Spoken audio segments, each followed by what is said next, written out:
Hello and welcome into another episode of Locked On Wolves. Free agency has opened. The Timberwolves have made their first free agency move. I wouldn't call it a splash, but bringing back one of their unrestricted free agents. We'll talk about that, where the Wolves sit right now. And then I want to run down a list of several potential minimum free agent signings for Minnesota. We'll also touch on a couple of the other signings and moves league-wide. It's all coming on the show. Welcome in. You are Locked On Wolves.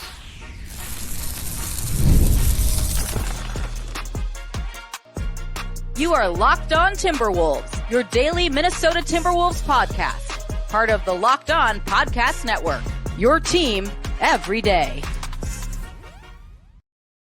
Hello and welcome to the Locked On Wolves podcast, part of the Locked On Podcast Network, your team every day. My name is Ben Beecken. I'm the host of Locked On Wolves. Today's episode is brought to you by FanDuel. Make every moment more. As playoffs wind down, the sports stop sportsing like we want them to.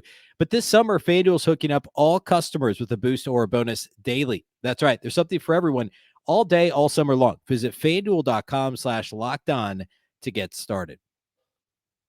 Happy Tuesday, everybody. Happy, I don't know, I lose track of what day is it of free agency? Technically, the tampering period opens Sunday. Things are reported but not official, the whole thing. It's happening right now. We're in the midst of it. And the Timberwolves, for the first time in the last couple of years, are really not players at all because they don't have any cap space at all. They have negative cap space to play with.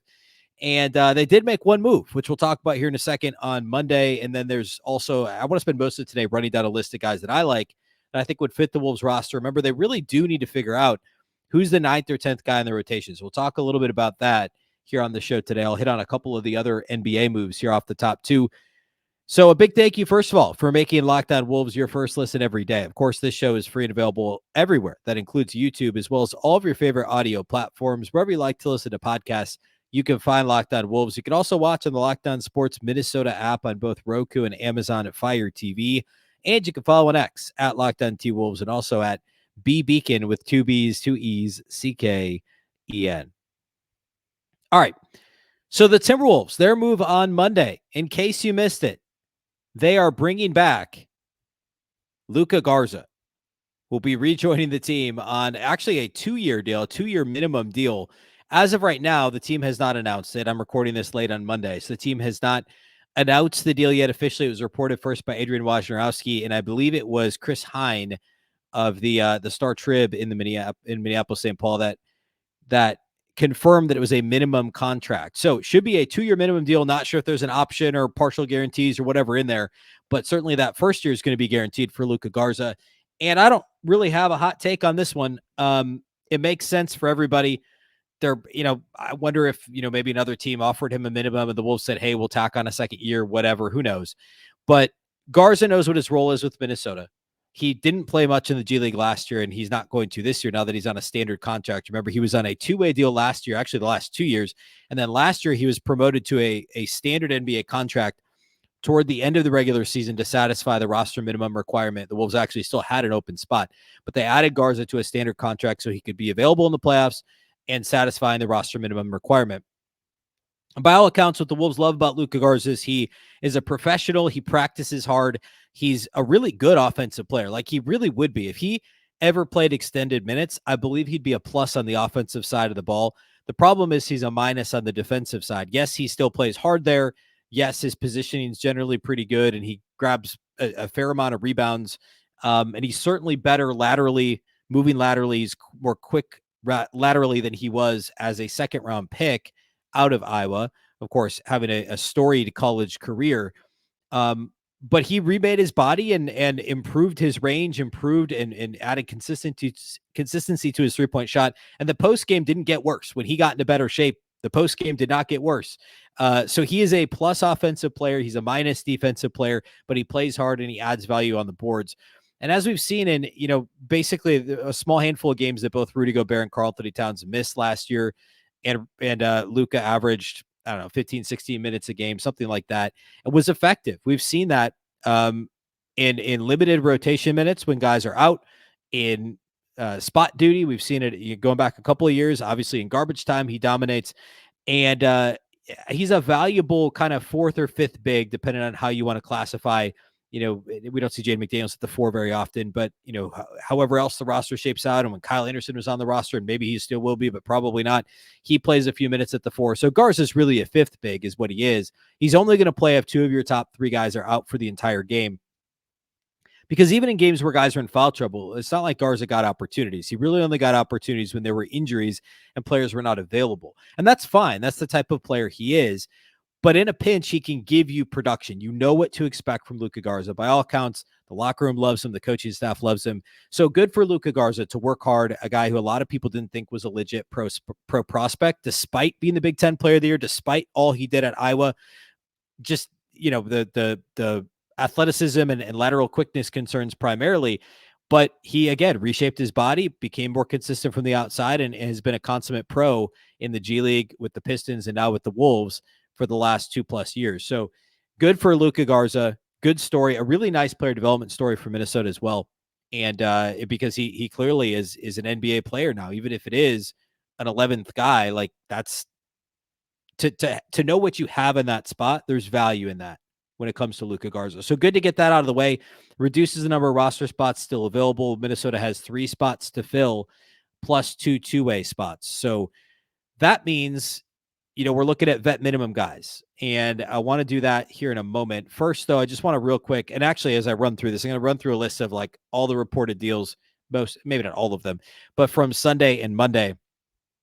Not really many guys the Wolves would really have interest in, just because, again, it's only vet minimum deals to bring back. And real quick, I'll reiterate this, to bring back any of their own free agents. So Kyle Anderson, Monte Morris, Jordan McLaughlin, they could go beyond the minimum to bring back their own free agents, but they're paying a penalty for being into the second apron. So the only guy that I think they'd even consider probably consider it for Monte Morris, but in the wake of trading up to draft Rob Dillingham last week, I don't think the Wolves are going to spend a bajillion dollars on Monte Morris to compete for the second point guard spot, or have the spot until Dillingham, keep it warm until Dillingham takes over. McLaughlin, they maybe could get for the minimum. We talked about that extensively, or more extensively, on Monday. At this point, it feels pretty 50-50 on if he wants a change of scenery. Could the Wolves get a different vet minimum point guard? I don't know that you're going to do much better than McLaughlin as your third point guard, but to that point, he may go somewhere else for a little more than the minimum and be able to have a legit backup, number 2 point guard role. So good for him if that's the case. I could go either way on that one. Kyle Anderson, I think the Wolves could go, further into the tax to re-sign him. I started the offseason saying they wouldn't do it. Then I started thinking, maybe they would. But now that we know there's no mid-level exception available because they are firmly into that or above that second apron, I don't know that they're going to be able to bring back Kyle Anderson. At the moment, as of this recording, he's still out there on the free agent market and is probably one of the few guys still out there that, besides the ones who we expect to know where they're going, like LeBron going back to the Lakers and stuff like that, one of the few guys out there that could get much significantly more than the minimum, which is certainly what Kyle Anderson's looking for. So in terms of other moves, like we saw, I'm just kind of going in chronological order, going back through what happened, Sunday and Monday.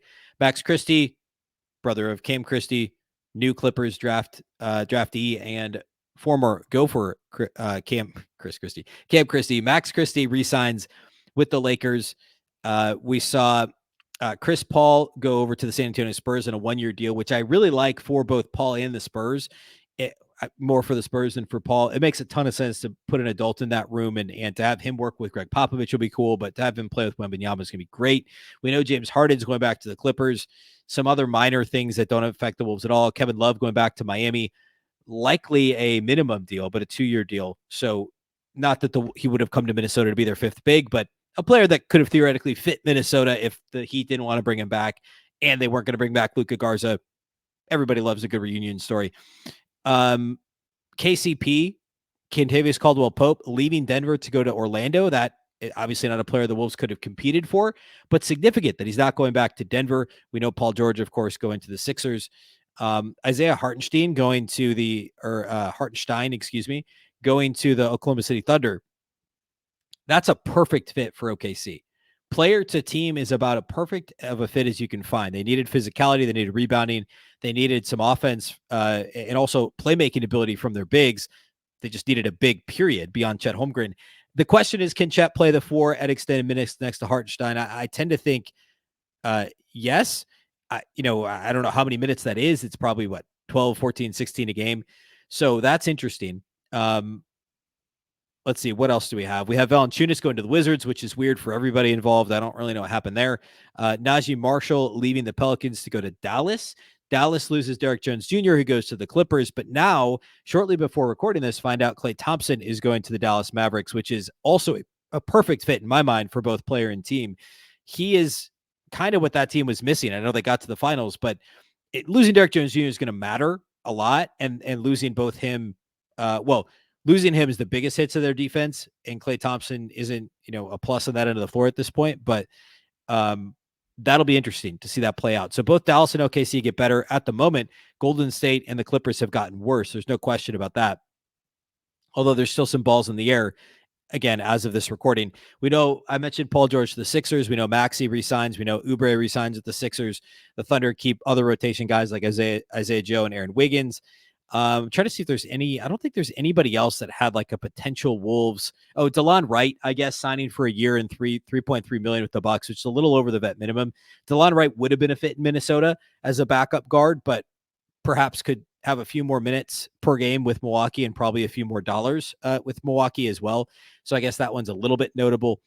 Lauri Markkanen apparently available for trade, hasn't been traded as of right now, but teams interested in him being traded away from potentially being traded away from Utah.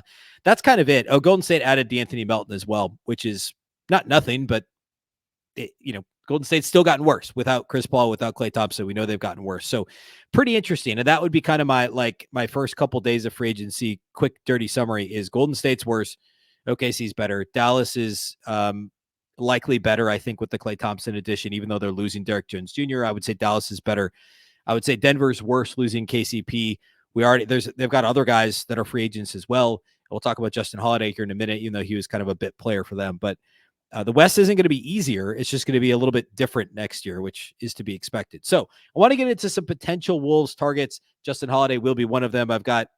We'll call it 3 guys that I think are realistic to get on the vet minimum that are maybe my 3 favorite vet minimum targets. And then a couple guys that I think will probably be a little bit more than that. So I'm not sure the Wolves can get them unless the market unless there's just nothing else out there, or these players just want to compete, be in a rotation spot for a title contender in Minnesota, which is a very weird thing to say. And I don't think I've ever said that.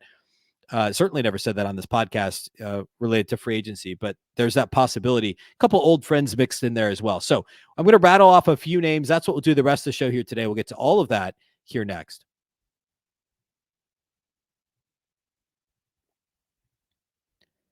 Today's episode of Locked On Wolves is brought to us by our title sponsors over at FanDuel. I love sports. I love them so much. I never want them to stop.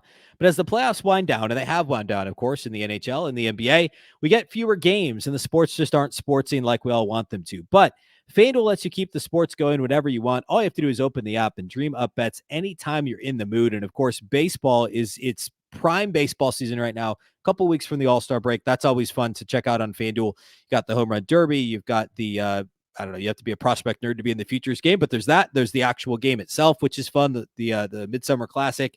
And then you get into some really kind of home stretch baseball here as we get into football preseason and all that good stuff. We're just a couple of weeks away, even though it's a little bit less sportsy right now. And also NBA Summer League.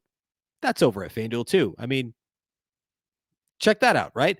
This summer, FanDuel's hooking up all customers with a boost or a bonus daily. That's right. There's something for everyone every day, all summer long. Head over to FanDuel.com/lockedon. Start making the most out of your summer. FanDuel, sports betting partner, official sports betting partner of Major League Baseball.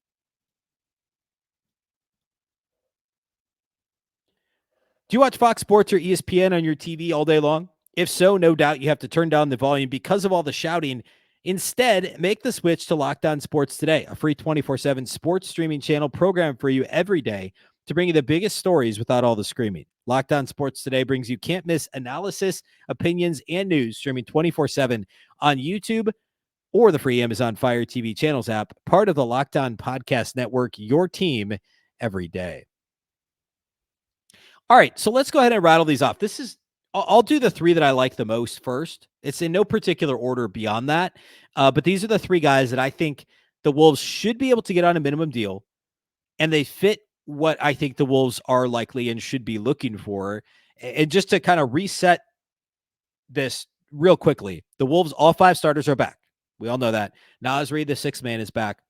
Kyle Anderson is probably technically their 7th man next year, but we'll say, just for the sake of making this more simple, Nickeil Alexander-Walker will call their 7th man. So the top 7 guys are back.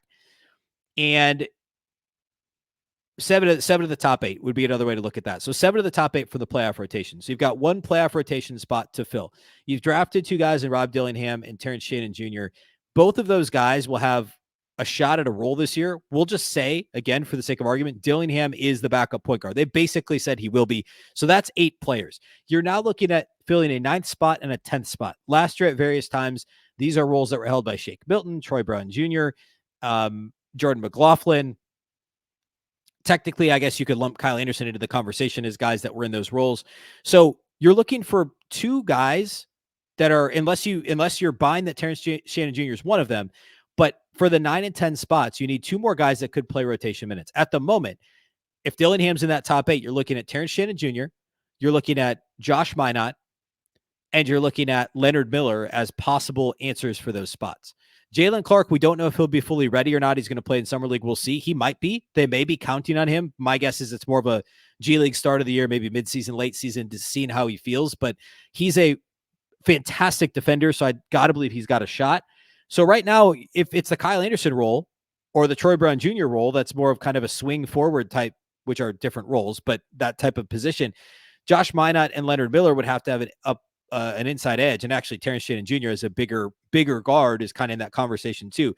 But you need at least 1, but probably 2 veterans in that mix to compete. Now, a 2-way player is a possibility, but the Wolves have vet contracts to play with. They have roster spots to play with, and they are, frankly, if guys are looking for vet spots, this is a fringe rotation spot that could grow into something bigger, especially if they're not retaining Kyle Anderson. Again, this is, if they're not bringing back Kyle Anderson, these are potential rotation minutes. And guys that are free agents could be looking at the Wolves and saying, all right, this team went to the conference finals. They've got Ant. They've got Kat and Rudy. They've got Jaden McDaniels. They've got enough young talent to get back to the conference finals or further. They're not going anywhere. I could sign today and be the 9th player on their depth chart and potentially rise depending on injuries, depending on ineffectiveness, whatever that might be. The Wolves could be an attractive destination for some of these guys. So it's not like a complete wish list where the Wolves would have to overpay in past years or just wait until everybody's done doing whatever they're doing. There's a little bit of that, certainly, but hopefully less of it here because the Wolves are a legit contender. So my favorite guys, again, no particular order here, but I'm going to hit my 3 favorites. Reggie Bullock, who actually probably is my favorite, would be at the top of my list. Just last year, so not 23-24, but the year prior, he was a 30-minute-a-game guy for Dallas, actually for 2 consecutive years. And it was a good Dallas team. Now, I guess that Dallas team didn't actually make the playoffs. But the year before they did, and he was a rotation guy. The year before they actually did go to the conference finals, he started half the games that regular season. He was a 10-minute-a-game guy for Houston last year, shot 40% from outside the arc. For his career, he's 38.5% outside the arc. He's going to be 33 years old, or actually he just turned 33 this spring. So he's 33 years old. Obviously no upside here. Again, we're talking about veterans that are fringe rotation guys. I think he's still a slight net positive defender. I think that he can still guard multiple positions. He probably is going to be guarding, not the point of attack as much, but that's kind of what we're talking about here. Remember, the Wolves is guys that can do it if they need to, but can play that support role defensively, similar to a Kyle Anderson, because they've got Alexander Walker, they've got Jaden McDaniels, they've got Anthony Edwards, they've still got Mike Conley, they've got other guys that are going to guard point of attack. Bullock would be asked to play off the ball, to guard bigger 2s, to guard smaller 3s. He's 6'6", has been a plus defender in the past, and I think could still kind of effectively be a 3-and-D guy. And frankly, he didn't play more for Houston last year because Houston wasn't, I guess for stretches, they did actually get close to pushing for a play in late. But on a good team, I think Reggie Bullock could make a case to be that kind of fringe rotation guy. I think he fits that bill perfectly. For his size and for the position, he's an okay rebounder. He's not going to run your offense at all, which is what you're losing going from Kyle Anderson to somebody like this. But again, that's why you have Dillingham. It's why you have Alexander Walker. It's why you bring in a McLaughlin or somebody else to be your 3rd point guard. So as a catch and shoot 3-point guy, he can be effective. As a defender off the ball, he can be effective. Again, 40+% last year from three. He's been 38% or greater 3 of the last 4 years. So he's still a plus 3-point shooter and should have enough athleticism and also the size to be an important player. And it's weird, like a lot of times with these guys, you see this trajectory of like with almost anybody that's still hanging around, 8 years into their career, whatever, 6-7 years into their career, where they're like a starter and then a bench guy and then whatever, or there's like a normal trajectory to what they're doing.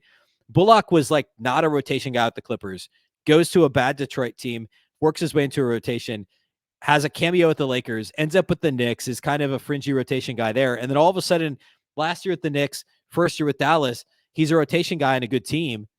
Last year, he's a rotation guy in a bad or a mediocre Dallas team. And then he kind of is fringe rotation for Houston. I don't think he suddenly got much worse from 23 to 24. I think it was a combination of Houston not trying to win initially. They had injuries.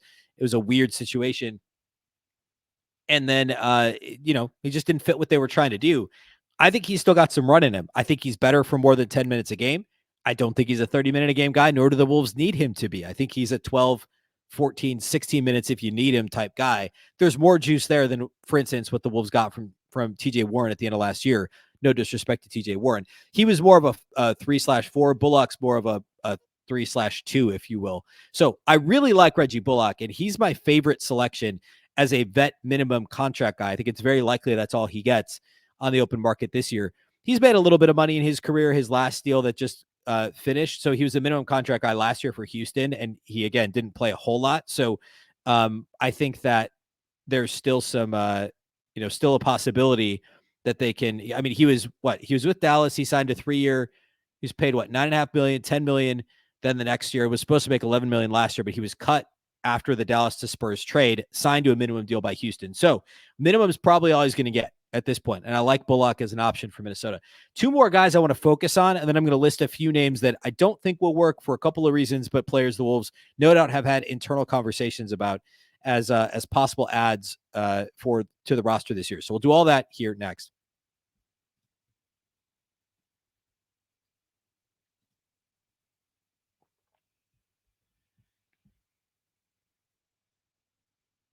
All right, so Reggie Bullock's my favorite target for the Wolves on a vet minimum contract. Along similar lines, you're going to sense a theme here, because what I think they're looking for is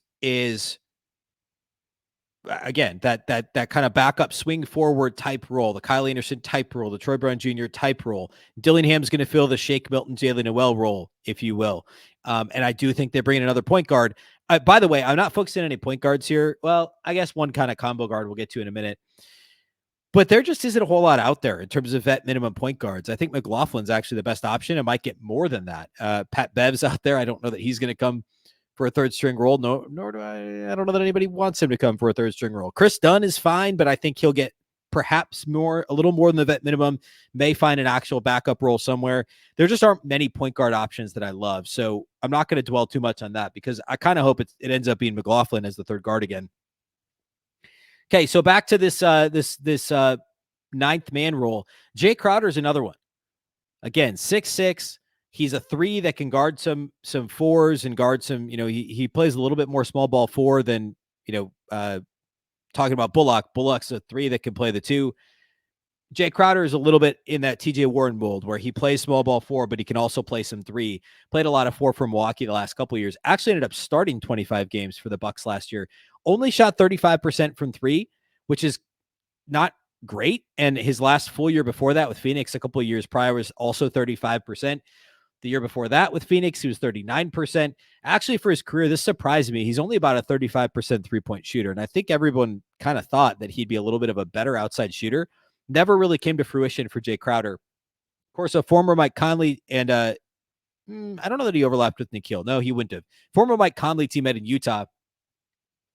And he's been on a ton of different teams. Actually, let's see, 1, 2, 3, 4. He's actually been on 8 different teams, man. So all that to say, I think from a positional standpoint, Bullock fits maybe a little better. I also worry a little bit less about him wearing down. I just think the last 2 years for Crowder have not been as good. The shooting hasn't been as good. He hasn't been on the floor as often. He's had a few more, been banged up a little bit more than Bullock. So I like Bullock a little more, but Crowder could fit the bill. You'd like him to rebound a little bit better if he's going to play the 4, but it's passable. He also assist rate's a little better. He's not going to orchestrate your offense, but a little bit less of a catch and shoot 3 only guy than Bullock. But again, maybe kind of why I like Bullock a little bit more is the catch and shoot is really what you need. At this point, I think they're both slight net positives defensively. But again, a little bit of a different, like Bullock's going to guard more twos and Crowder's going to could theoretically guard some bigger players. So maybe the Wolves feel a little bit differently about Crowder being a slight preference for the Wolves front office. But I think Jay Crowder is a legit option as well. And I put him kind of in that same category as Reggie Bullock. I'd have a slight preference towards Bullock. Justin Holiday is another one. Justin Holiday, of course, was with the Nuggets last year and has been kind of a fringe rotation guy I talked about Crowder being on 8 different teams. And Holiday's been on 10 different teams over the course of his career, which is nuts. In fact, last year was one of only 3 seasons in his career that he hasn't changed teams midseason. Is that true? That's crazy. But Justin Holiday, I like him. I like him as he's probably more of a 10th guy. He's certainly a minimum player. I mean, he's career 36.5 3-point shooter is 40% last year for Denver. And he launched quite a few threes when he was in the game for Denver. He was up in and out of the rotation, actually started 9 games when they were kind of ravaged with injuries throughout the year. I like him as a 10th guy. I think he's similar to Bullock, where he's actually same size as Bullock in terms of height. He's kind of a 2 that can guard some threes. I would describe Bullock as a 3 that guards some 2s. They're pretty interchangeable. He's not the shooter that Bullock is. He's maybe a little bit of a better defender overall than Reggie Bullock at this stage. He's actually a little bit older. He'll be 35 this season. Actually just turned 35 like less than 2 months ago. So we're talking about like these guys I'm talking about. Bullock is 33, Crowder's 34, Holiday's 35. That's what we're looking for right now is vet guys that are going to say, yeah, I'll sign on for a run at a championship. I'll be your 9th or 10th guy with a shot to earn more minutes depending on how the season shakes out. And I'd probably rank them in that order. I'd go Bullock, Crowder, Holiday, but all 3 of them are kind of in that first tier of realistic vet minimum type guys I think the Wolves could and should target. A couple other names I'll throw out there quickly. Thaddeus Young, old friend Thaddeus Young. I don't know if there's anything left in the tank for Thad. He is just turned 36 like a week and a half ago, and he barely played last year. He, of course, ended up on the Suns. We saw him briefly in the playoffs. I think he played rotation minutes in 1 game, and he was acquired by the Suns. He played 10 games there, spent the first 23 games in Toronto. I mean, we're only 3 years removed from him being really good with the Bulls and getting 6 Man of the Year votes in the 2021 season. But he's never been a 3-point shooter, and that volume's even decreased the last couple of years. He certainly fits the kind of Swiss Army knife, multiple position, can be your distributor for offense, can run your offense, can guard multiple positions. He's actually probably, even right now, every bit as impactful defensively than all the guys I just talked about. I just don't know that he helps you much offensively. Again, he can run your offense like Kyle Anderson. In fact, there's some Kyle Anderson to his game. I just think even the scoring efficiency, the craftiness isn't there. When he was younger, he had a bit more burst than slow-mo. That's not there anymore. I would put Thad as like, at this point, like the poor man's version of Kyle Anderson. Like that's what we're looking at. I don't know that he gives you much, but as your 10th or 11th guy, maybe we're starting to slide a little bit here. I think he's only a vet minimum guy too. So a name to look at. A guy that I think will get more than the vet minimum, so I don't think is a real option, is Alec Burks. I think he's probably going to get something close to the low mid-level, like 4 or 5 million. He was good last year in stretches for once he got to the Knicks. Of course, he started the year with the Pistons. He's a career 38% 3-point shooter. A couple years ago for Detroit, he was 41% outside the arc. In fact, he's been, well, last year was a shade under 38%, but he'd been over 40% 3 straight years prior to that. And like, I think he's good enough defensively. He's probably the worst defensive player we're talking about, but he's got enough size to guard some 2s and some smaller 3s. So, but again, I think the 3-point shooting for him probably takes him out of the Wolves range, but he's a name I wanted to mention as a possible addition as a, kind of vet minimum if the market falls apart. A couple others very, very quickly. Damian Lee opted out with Phoenix. He didn't play last year due to injury. He would be awesome. The rumor is he's going to go back to Phoenix for just a few bucks less, like they're going to retain him. But if Damian Lee was still available, he would be a great fit. Jordan Nwora, if you're looking for, again, size along those same lines, Taurean Prince. those guys might both get a little bit more than the vet minimum. Again, Prince, obviously old friend Taurean Prince, was a bit disappointing last year for LA, although he kind of is what he is. And if you're looking for a 9th or 10th guy, you can do worse than Jordan Nwora or Taurean Prince. Guys that will almost certainly get more, I don't know, maybe not almost certainly for Gordon Hayward. He'll probably get more than the minimum, but he'd be an option. We talked about him in the Minnesota basketball party last week. Gordon Hayward would be fine. Obviously, he's not giving you anything defensively, but he could give you some scoring punch off the bench, which I think is less necessary now that you have Dillingham, but you never know. So Hayward would be an option. Give him the chance to stick it to OKC too. He didn't, it sounds like, love the way that things finished with the Thunder. And then Cedi Osman, who I think will almost certainly get more. Like, he's going to get more than the vet minimum unless things fall apart. But I wanted to mention him as kind of another guy who fits that mold of a Swiss Army knife type, multiple positional flexibility, utility type forward. And I would put Slow-Mo and Thad Young and Cedi Osman all in that category, to a lesser extent Jay Crowder, Reggie Bullock, who I think are a little bit more locked into what they can do. And then you got kind of the guard category as well that we talked about with Burks, and I think Holiday fits a little bit more there. So those are just a bunch of names that I like on some level, or could be possibilities for Minnesota. Again, Burks and Osman, maybe Hayward being outside the price range. Nora and Prince may hit there too. Thad Young maybe not being a real 9th guy at this stage, but a nice bench piece potentially. Damian Lee likely going back to the Suns. Guys that I like, that I think they've got a shot at the minimum: Bullock, Crowder, Holiday, in that order. All right. We'll talk more about this, I'm sure, between now and Wednesday's show. More is going to happen. We've got the Minnesota basketball party Wednesday as well, so be sure to check that out. That'll be posted. It'll be live on YouTube on Locked On Sports Minnesota at 9 a.m. Wednesday. We'll have that episode here on the Locked On Wolves feed Wednesday evening. But, of course, I'll be back Wednesday morning with the Locked On Wolves, the regular daily show as well. A big thank you for making Locked On Wolves your first listen every day. Of course, this show is free and available everywhere. That includes YouTube, as well as all of your favorite audio platforms. Wherever you like to listen to podcasts, you can find Locked On Wolves. You can also watch on the Locked On Sports Minnesota app on both Roku and Amazon Fire TV. And you can follow on X at Locked On T-Wolves, and also at Beecken with 2 B's, 2 E's, C-K-E-N. Of course, the Locked On Wolves podcast is part of the Locked On Podcast Network. Remember, the Locked On Network is your local experts on all the biggest stories. Once again, I'm Ben Beecken. This is the Locked On Wolves podcast, and we'll catch you next time.